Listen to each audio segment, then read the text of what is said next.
Me gustaría comenzar con una pregunta, así general nomás. Eh, bueno, si ustedes han tenido la experiencia de trabajar con alguna inteligencia artificial. Sí. Sí, muy bien. Y así, someramente, ¿para qué la han utilizado? Para estudiar, resumir, para arreglar códigos. Mm, claro. Muy bien. Bueno, con eso ya tenemos algo. ¿Y algo más? Eh, ¿Han leído cuestiones específicas referidas a la inteligencia artificial? Sí. Sí, también. ¿Alguna cosa que me mencione? Ah, bueno, claro. La Biblia. ¿Eh? Sí, eso es un libro bastante importante, ¿cierto? Buenísimo. ¿Lo leíste ahora? No, lo leí apenas salió, porque yo trabajo con inteligencia artificial, me gusta el mundo de la tecnología, de la ciencia y la tecnología, y bueno, el autor también lo conocía previamente, entonces era un amigo conocido. Perfecto. Sí, tiene un libro anterior que también es muy bueno. Tiene varios, no Tiene saben varios. bastante bueno. Bueno, y yo propuse referirme a esta temática por diversas razones. Por supuesto, es un tema controversial, trae aparejado unos debates, creo yo, muy intensos e interesantes también, podría decir. Y nos genera una serie de interrogantes, por lo menos a quienes nos dedicamos a la enseñanza, a la educación, si estamos insertos. Por supuesto que a todos los gremiales, para todos los casos y grupos. Pero yo me voy a referir específicamente para nosotros que nos interesamos en temas de educación. Eh, y bueno, el asunto de proponer, de hacerles esta propuesta, eh, es por este objetivo así general, digamos, una preocupación general, que es cuál es el futuro de los profesionales de las humanidades y de las ciencias sociales en la era de las redes y de las inteligencias artificiales.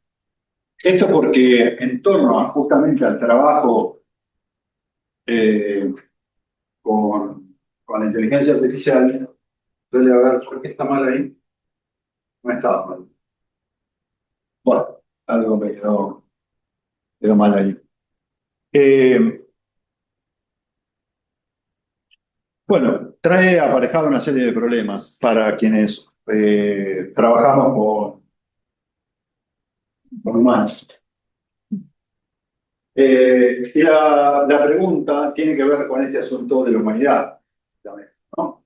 Que como somos humanistas y trabajamos con seres humanos, siempre estamos poniendo y haciendo foco, digamos, como digamos el objetivo, el objetivo general, el objetivo central de esto es la humanidad, ¿no? Somos nosotros los seres humanos. No precisamente las computadoras. Pero ¿por qué digo esto? Porque hay una diferencia entre una cosa y la otra, todos nosotros lo sabemos. Sin embargo, puede haber algunas confusiones al respecto. Voy a partir de esto, digamos, ¿por qué la preocupación? ¿No? Parto de esos datos, más o menos certeros, son bien conocidos por todos, posiblemente ustedes lo hayan visto. Son del año 23-24, no tengo los últimos datos, por eso tampoco hago demasiadas precisiones. Y nos dice esto, ¿no? El 78% de la población mundial de 10 años en adelante tiene un teléfono celular. Esto es más o menos genérico para nosotros, también podríamos decir, no sé qué pasará en vuestra nación, pero aquí en Argentina, digamos, mayormente. En Argentina hay más de 143 líneas activas cada 100 habitantes. Nos está dando un número muy alto, ¿no?, del uso de los celulares. Esto está clarísimo. El 80% de penetración de Internet en el continente americano. Este es otro dato.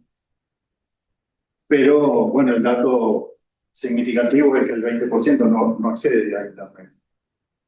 Posiblemente los datos, estos por supuesto son datos relativos, ¿no es cierto? No son tan certeros en la apreciación. Seguramente hay bastante de sesgo también, ¿no? Depende, hay diferencias en los países. El 80% de la población también está integrando las IA día a día, digamos, en el uso cotidiano la estamos usando. Incluso cuando suponemos que no la usamos. Y un dato que para nosotros es muy relevante, para nosotros los argentinos, muy relevante, y sale de un estudio también de UNICEF y UNESCO, es que de las chicas y chicos de 9 a 17 años utiliza las IA, ya la están utilizando las IA, para el uso cotidiano, digamos, para hacer las tareas escolares. Bueno, a lo mejor esto no provoca ningún problema, decimos, bueno, esto no hay ningún drama, ¿no? Pero el asunto es para qué la usan, quiénes son los que la usan y para qué la usan. En torno a esto, digamos, es que emerge el debate sobre la inteligencia artificial. Bueno, muy bien. No, ante la anterior. Bueno, en torno a esto, entonces, como les decía, digamos, hay algunas preocupaciones.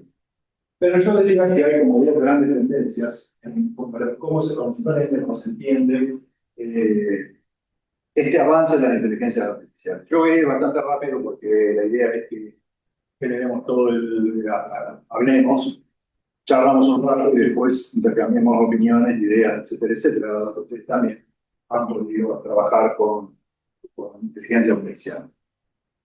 Pero digamos que yo reconozco como dos grandes tendencias, digamos, en este uso de las redes neuronales. La teoría decadentista y una teoría optimista, ¿no? Dentro de la teoría, ¿qué dice la teoría decadentista? Bueno, que las inteligencias artificiales, las redes sociales conducen inexorablemente, podríamos decir, a la alienación, a una alienación del hombre, ¿no? Que va a llegar un momento que se va a producir, digamos, la dominación del hombre por la máquina. Ya no habrá falta, no hace falta, digamos, no harán falta los docentes, los profesionales, etcétera, etcétera, sobre todo en el área de educación. Para nosotros esto es bastante crítico, pero hay opiniones al respecto. En el plano de la investigación, la CIA no hará falta tanto, digamos, la investigación científica de los seres humanos, porque las IA comenzarán a reemplazar estas investigaciones, sobre todo por los avances más bien tecnológicos que científicos. Por supuesto, también una de las cosas que se advierte es que hay un reemplazo, digamos, de los afectos hacia la máquina. Porque las inteligencias artificiales generan en los seres humanos una conexión, una empatía, ¿no?, que es difícil de entender, es difícil de comprender, porque empatía con una máquina, podríamos pensar, ¿no? Sin embargo, hay razones para pensar que esto también existe. Y otra de los planteos de la teoría decadentista es que las inteligencias artificiales tienden, digamos, o serían de utilidad para el robo de identidades, para generar monopolios, etcétera, etcétera. ¿Por qué digo esto último de los monopolios? Porque efectivamente, digamos, los grandes motores de información, Google, para ponerle el caso más impactante, se lleva aproximadamente el 90% de la información de la humanidad. Pero esto es monumental, ¿no? Es decir, ¿dónde está la información en Google? Nosotros lo usamos. Incluso yo recomiendo Google Académico, ¿no? En el primer año nomás ya lo recomiendo porque tenemos ahí para buscar material, digamos, académico que es salvo. Pero tenemos que ser conscientes, digamos, de lo que se está generando ahí. La teoría, por su parte, la teoría, estas son algunas cosas que se proponen, que se dicen de la teoría cadentista, ¿cierto? ¿Quiénes podrían ser los representantes de esta, un autor, por ejemplo? Tal vez podríamos considerarlo a Harari, vos que has leído de lo que está. ¿Lo podrías considerar ahí? Mm, No no, necesariamente. no necesariamente. No. Hace planteos parecidos, Por supuesto, claro, pero pero con otro tipo de reflexión con asociada. otro enfoque, ¿cierto? Y después tenemos la teoría optimista que, bueno, nos plantea que la inteligencia artificial es la evidencia concreta, digamos, del progreso humano, del progreso y del desarrollo científico, que debiéramos contribuir precisamente a su desarrollo, ¿no? ¿Por qué? Porque ayudan a mejorar el número relacional de la información. Hablamos siempre de de que la información, digamos, genera relaciones. Y que estas relaciones, digamos, son importantes para todos nosotros. En otros términos, podríamos hablar de la comunicación, ¿no? Bueno, también es porque democratizan el conocimiento y el autoaprendizaje, y por supuesto es un beneficio para el avance de las tecnologías de la ciencia. Allí podríamos poner, en la teoría decadentista, voy a poner, por ejemplo, como mencionaron uno, a Chomsky. ¿Lo conocen a Chomsky? Ah, Noam Chomsky. Chomsky. Claro. Tiene una imagen de esto que es, bueno, es trágica, ¿no? Es decir, nos pinta un mundo que ya no sería nuestro. Pero los seres humanos incluso hasta seríamos prescindibles. Para mí, esa es la teoría decadentista. Mientras que en la teoría optimista, bueno, todo es pum para arriba, pero es una romantización de lo que hemos generado los seres humanos con la inteligencia artificial. Llamo la atención sobre esto porque, si bien puede ser cierto alguna de estas cuestiones, también podemos decir que es una visión un tanto romántica. En este plano podría ubicar, por ejemplo, a alguien que yo les mandé dos archivitos, ¿no? Tres. No sé si lo pudieron ver ellos, no sé. A los PDF que les mandé. Por ahí no lo vieron también de la orilla, o no se los pasaron, no sé. Bueno, Vera, por ejemplo. Vera. Vera es un autor chileno. Su artículo está escrito, está publicado, ¿no? Está publicado en una revista chilena. ¿Advirtieron eso? Y yo se los he dado a propósito porque tiene una visión bastante optimista de la inteligencia artificial. Es más, no sé si lo advirtió alguno. ¿Qué me pasó cuando leí a Vera?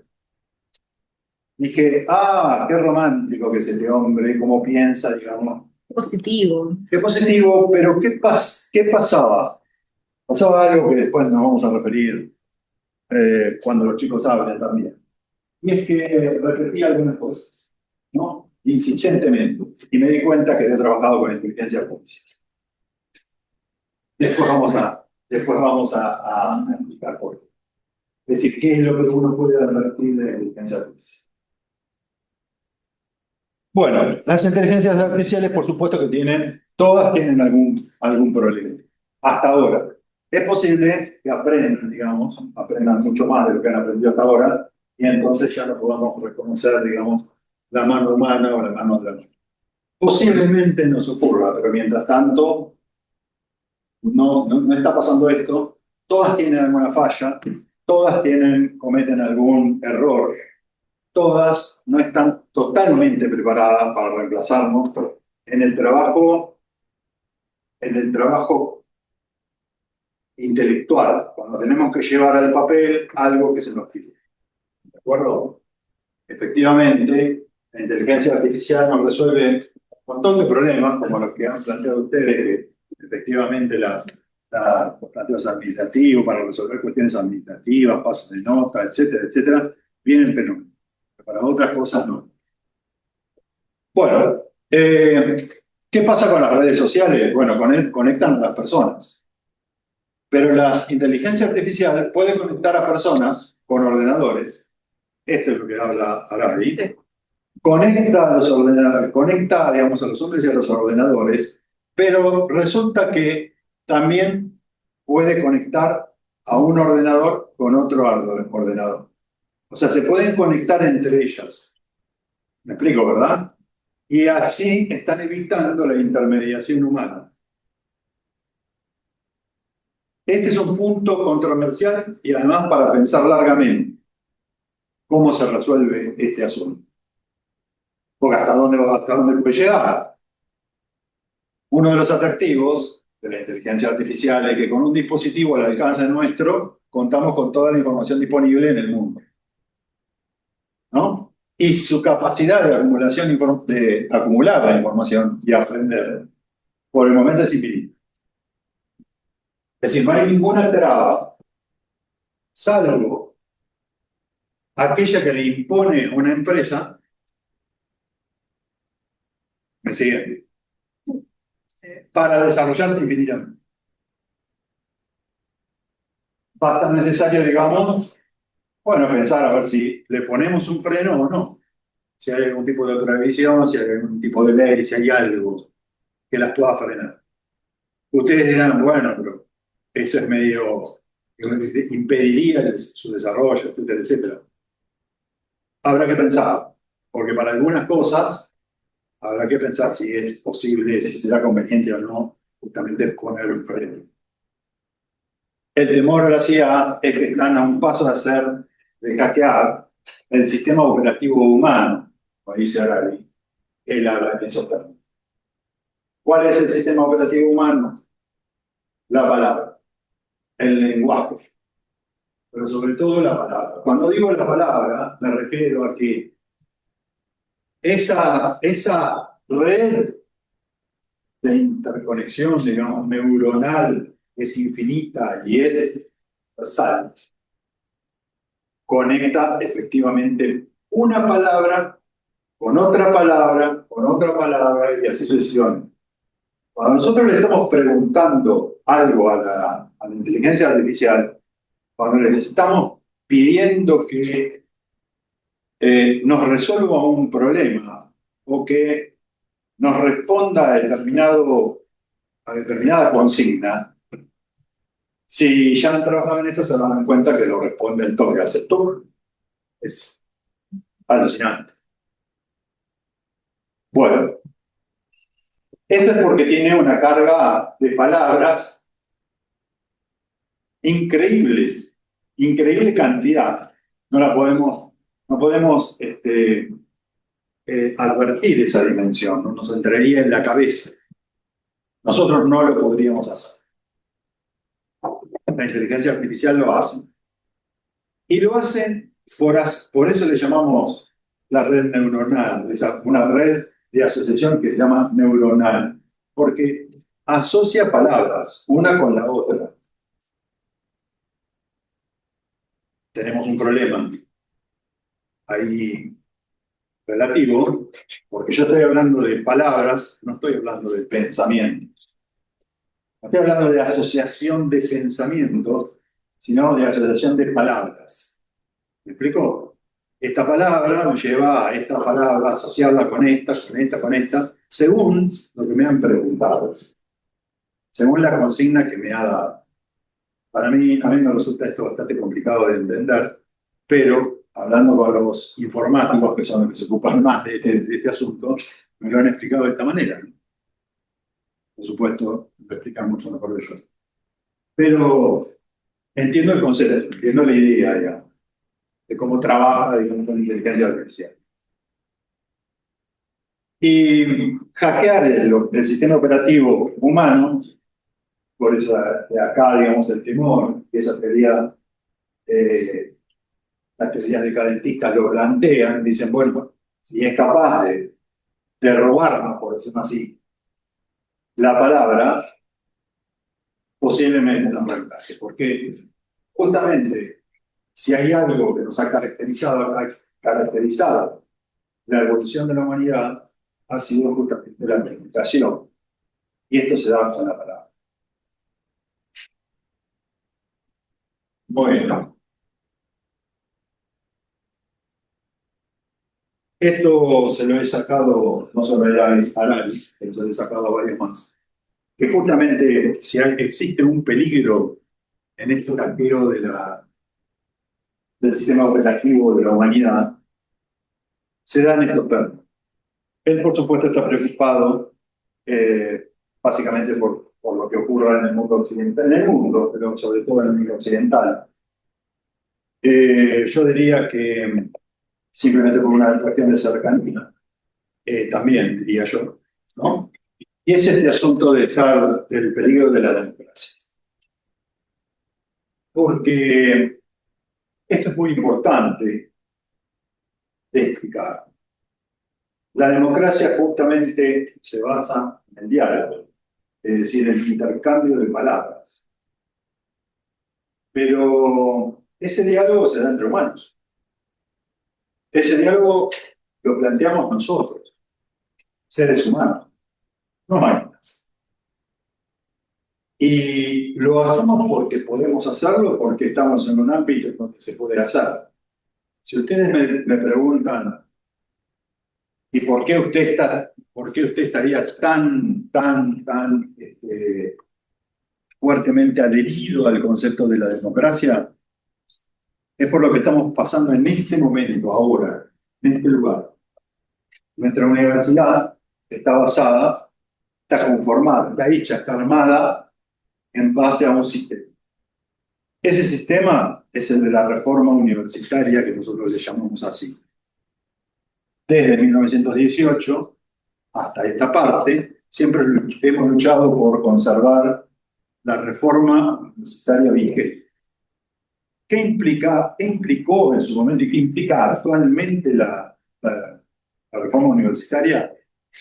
Básicamente, democracia. Todo lo demás se puede discutir, todo lo demás se puede debatir, no la democracia. ¿Y por qué la democracia? Porque permite esto que acá estamos hablando. Es el diálogo, es lograr que alguien tenga una palabra, es justamente no discriminar a nadie, lograr que todo el mundo participe y hable. A veces es cierto, se genera mucho ruido. A veces es muy cierto, los que gritan más a veces se supone que tienen más autoridad que otros que no gritan. Pero existe la posibilidad de hablar, ¿se entiende? Es más, les diría, aquí, en el ámbito universitario, existen todas las agrupaciones políticas, porque casi hace política acá. Pero todas pueden expresarse. No hay ninguna limitación para eso. Desde las agrupaciones políticas, digo, estudiantiles, hasta, digamos, la de los profesores. ¿Me explico? Esto es muy importante porque no ocurre en muchos lugares. Esta es una institución de esta manera. Si la llevamos a otro plano, si pasamos, digamos, a un Estado-nación, podemos tener cosas parecidas y no tanto. ¿Hablamos de democracia? Sí. No nos confundamos. No es el sistema electoral. No es una cosa que hay que escucharlo. Pero no es ir y votar y ahí se termina el asunto. La democracia es una cosa mucho más amplia. Es precisamente este asunto de hablar. Si lo llevamos a un Estado-nación, para garantizar la democracia necesitamos dos cosas que son fundamentales. ¿Cuáles?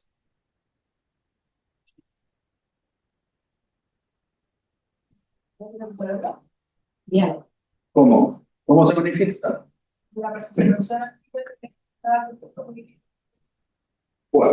que hay una libertad en el ejercicio, digamos, de la ciudadanía política en términos políticos, en tanto y en cuanto también nadie estaría prohibido para armar un partido político.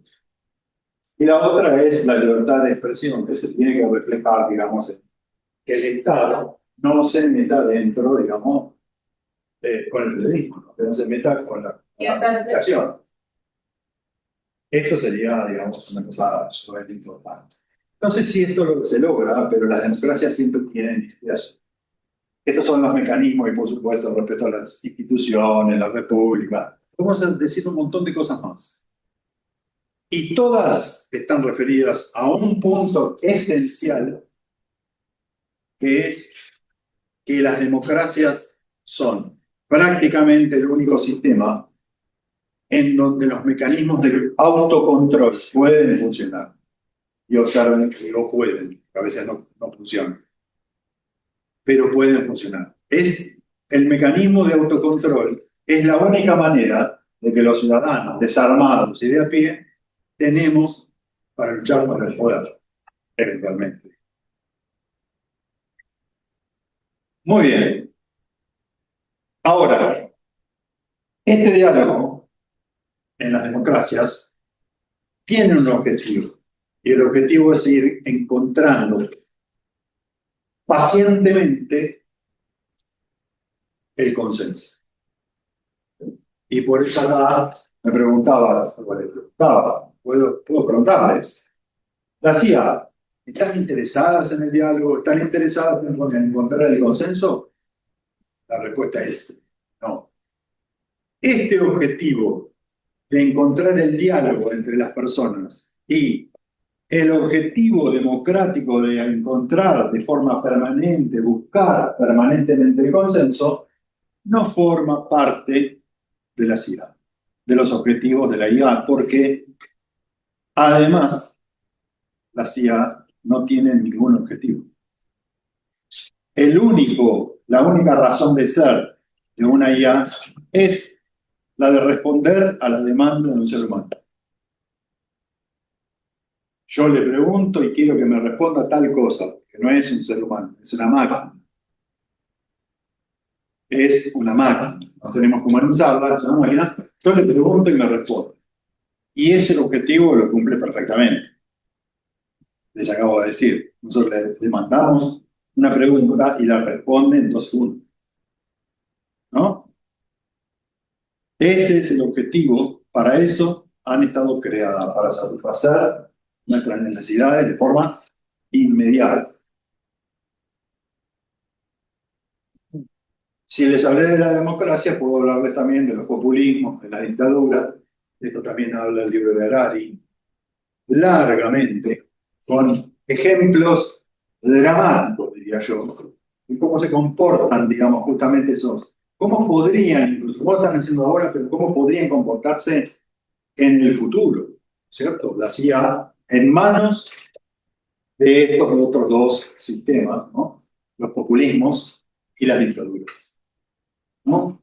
De las dictaduras las podemos olvidar rápidamente a propósito de algo que hoy estuvimos conversando, ¿cierto? Con el ejemplo, no sé si te acordarás, el caso de Irán y de cómo, digamos, las inteligencias artificiales observan permanentemente a las mujeres si llevan el velo o no. No lo habló conmigo, pero conozco el tema. Ahí en el libro de Harari explica largamente este ejemplo, lo da claro. perfectamente. En Irán hay, por supuesto, cámaras en todos lados, poder haber cámaras, digamos, por cuestiones de seguridad, ¿de acuerdo?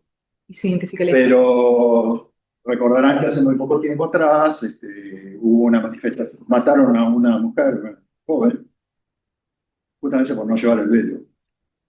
Y hubo un escándalo, ¿no? Y hubo una manifestación tremenda. Estoy diciendo en este momento que está siendo bombardeado Irán de una manera atroz. Pero bueno, hay que contar. Hay más ejemplos. ¿No? Y hay múltiples ejemplos. Y hay muchísimos ejemplos, pero este ejemplo me salió porque me encontré ahora ahí de estos bombardeos.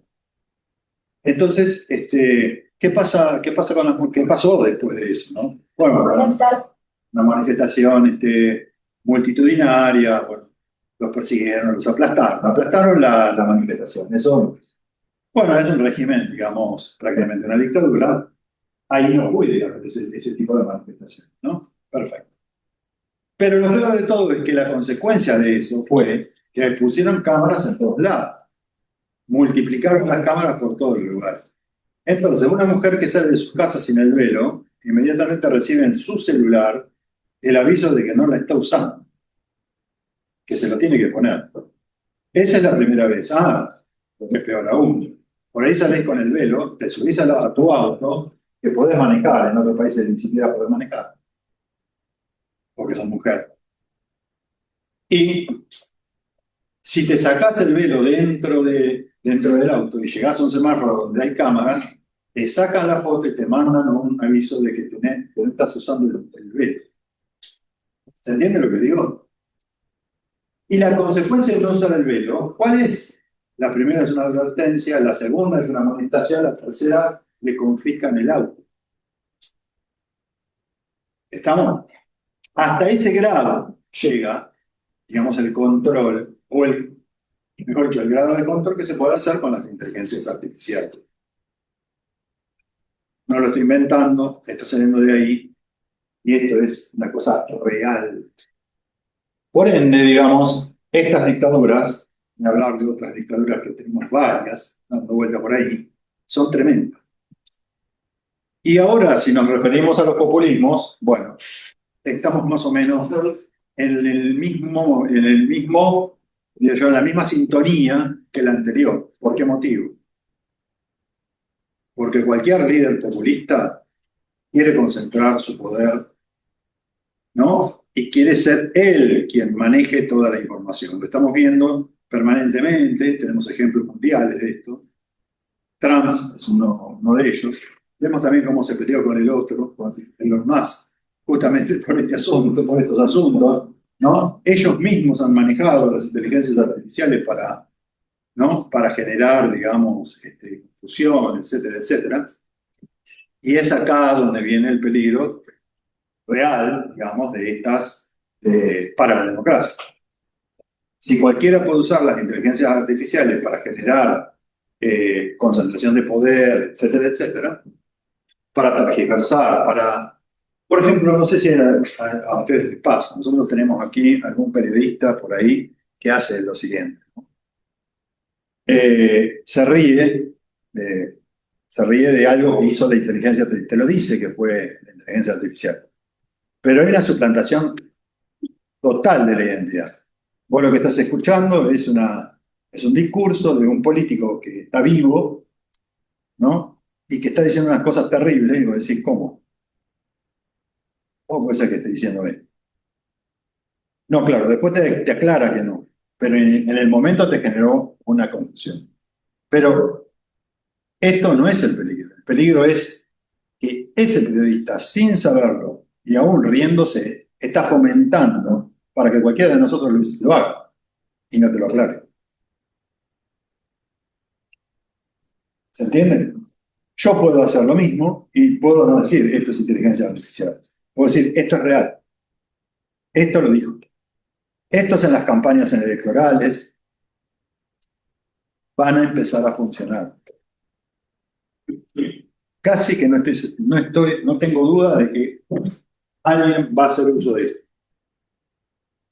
Lo digo porque hemos tenido experiencias para atrás donde no ha sido necesario la inteligencia artificial para generar una fake news en torno a un candidato político y hacerlo perder las elecciones. Ustedes no lo recordarán, pero hace unos años atrás, para los argentinos, que son muy jóvenes, en la década del 90, le hicieron la cama a un político, digamos, que tenía todas las chances para ganar en la ciudad de Buenos Aires, el Cava. Perdió.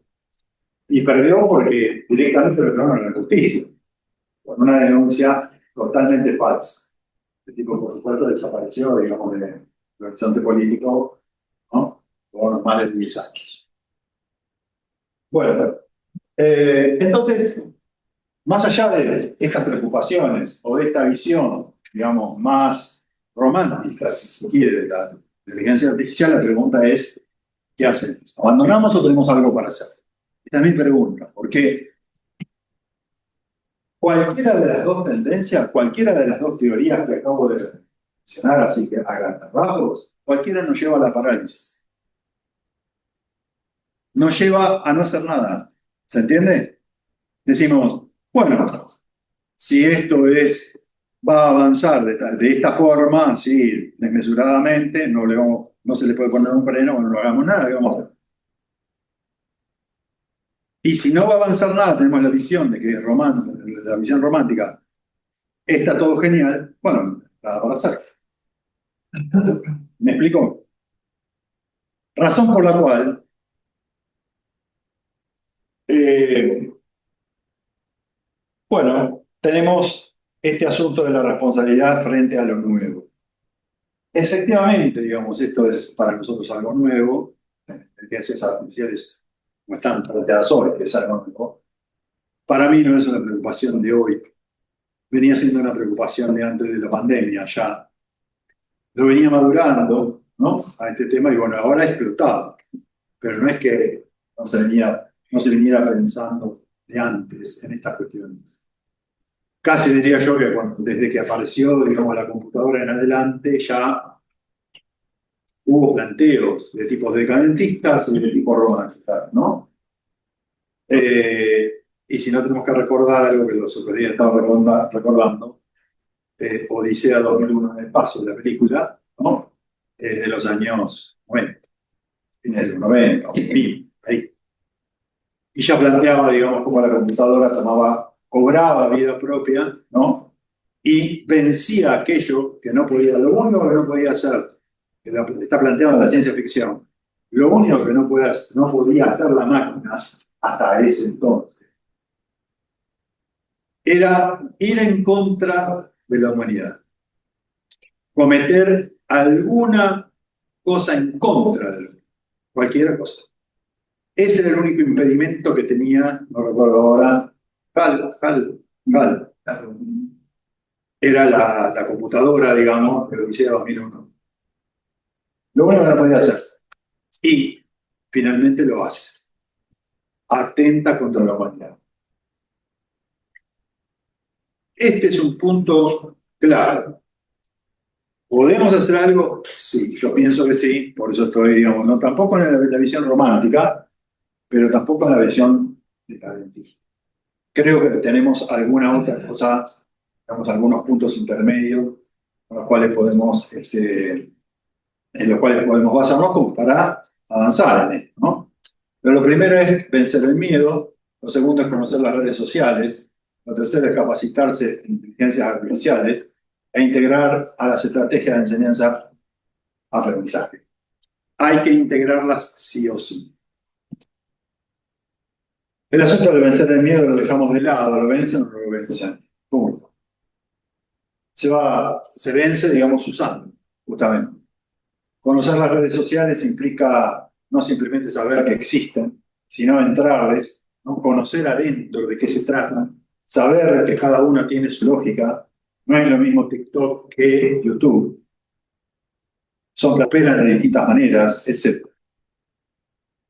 Capacitarse en IA significa esto que acabo de decir, pero también hay que enseñar a capacitarse, porque no es decir, bueno, ahora yo tengo, digamos, la clave para entrar a Gemini o a ChatGPT y se acabó, y empiezo.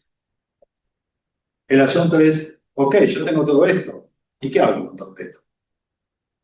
Capacitarse implica saber, por eso hablo de las responsabilidades, capacitarse es saber de qué se trata, qué estamos haciendo cuando trabajamos con esta inteligencia artificial. Podemos hacer cosas alucinantes, geniales, y podemos hacer cosas horrendas, incluso sin darnos cuenta. Y cuando digo capacitarse, sobre todo pensando en los más jóvenes, pensando, digamos, en los jóvenes que tienen en esa franja de entre 11 y 17 años, es clave capacitarlos. No hay que decirle, no, el celular no, esto no, esto no. Esto sí, y de esta forma. Y es para esto, para esto otro, etcétera, etcétera. Y hacerle conocer a los pibes el peligro, ¿no? Y las virtudes que tiene una inteligencia artificial. Google está avanzando tanto que ya está en condiciones de tomar, sin que nosotros digamos nada, tomar nuestra pantalla y chuparnos todos los datos que tenemos en ella. Google, la inteligencia artificial de Google. Abrís la pantalla haces un clic en Google y ya te empieza a sacar los datos. Es más, en los sistemas operativos nuevos, Google te lo informa. ¿Sabías que puedo hacer esto? Te dice, ya. ¿Estás de acuerdo o no estás de acuerdo? Vos no decís que no Nadie lee estás. eso. ¿Eh? Nadie lee esa parte. Nadie lee eso. Pero está entre las cosas que te dicen. Claro, porque hay marcos normativos actualmente que están regulando cada vez más el uso de inteligencia artificial, como la Unión Europea en el 2018 y Chile en el 2019. Muy bien. De esto se trata. No, no, por eso hay que capacitarse. Y cuando digo integrar las estrategias de enseñanza y aprendizaje, es porque si las redes están alimentadas por la información que que un ser humano le da, bueno, hay que pensar en qué información tiene la red, ¿no? ¿Qué información hay ahí? ¿Es buena, es mala, regular? ¿Cómo es? En eso digamos, estaba la preocupación por ver la preocupación personal. Cuando pensé en el taller que le van a contar ahora, con las cosas que estamos haciendo, ¿no? Entonces, bueno, y ahí para lograr esto de integrar estas estrategias a la enseñanza y aprendizaje, o a la didáctica de la enseñanza, si usted quiere, bueno, hay que pensar en estas cosas, ¿no? En los métodos innovadores, ¿no? Para romper un poco con la enseñanza tradicional, en encarar las maneras de alfabetización digital, cosa que no existe. Estar con la plataforma de IA más específica para nuestra disciplina. No todas sirven para lo mismo. Pensar que todo lo que hay en la red son recursos didácticos. Y yo todo lo que existe en la red para mí son recursos. Y los puedo usar, siempre que estén libres, ¿no? Que puse ahí, subrayable, integración de estudiantes y profesores en la generación de contenidos, desde mi punto de vista es fundamental, porque en esto nos tenemos que integrar. No pueden trabajar solos. Y yo puedo trabajar solo porque no sé, y los estudiantes tampoco porque tampoco saben todo. Pero acá tiene que haber una integración. Y para generar contenidos es lo ideal. Y en respecto de los contenidos, aquí es donde a lo mejor, por ahí, todavía vamos quedando algunos, pocos profesores que responden a esta consigna, a la exigencia de rigurosidad por perseguir la veracidad de la información. Porque estamos en un mundo en donde todo es relativo. Podemos pensar de esta manera, sí, pero también podemos pensar de esta otra. Y si no, de esta otra. Y no nos cuadra ninguna de estas, agarrar alguna otra. Lo digo así para ser gráfico y ser, digamos, hacer un resumen, ¿no? Pero no todo es relativo. Hay que perseguir la veracidad, digamos, de la información, pero está, digamos, perseguir algún objetivo con rigor, un tipo de rigor racional. Bueno, con todo esto no los aburro más. Seguramente podemos hablar y discutir alguna cosa al respecto. Pero la voy a dejar a Alejandra que le va a decir lo que finalmente terminamos haciendo nosotros, pensando, digamos, un poco en estas cuestiones.